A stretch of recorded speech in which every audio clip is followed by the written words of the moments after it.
Aha ihe dị iche iche. Names of different objects.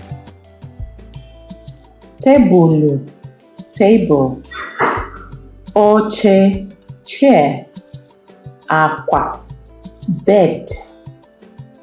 Efere, plate. Ngaji, spoon. Akpa, bag.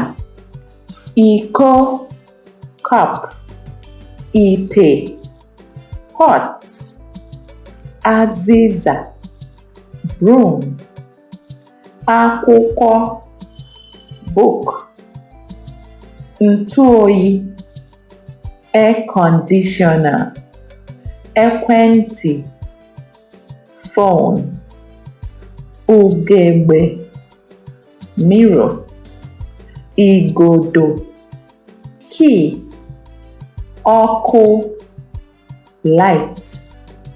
Ncha, soap. Igwe onyonyo, television.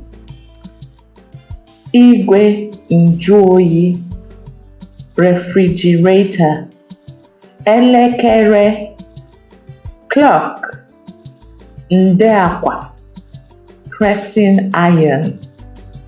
Akpụkpọ ụkwụ, shoe or slippers.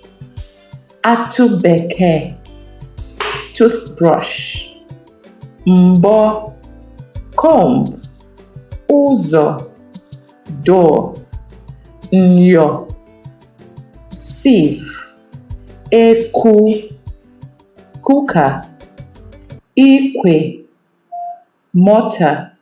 Aka odo, pestle.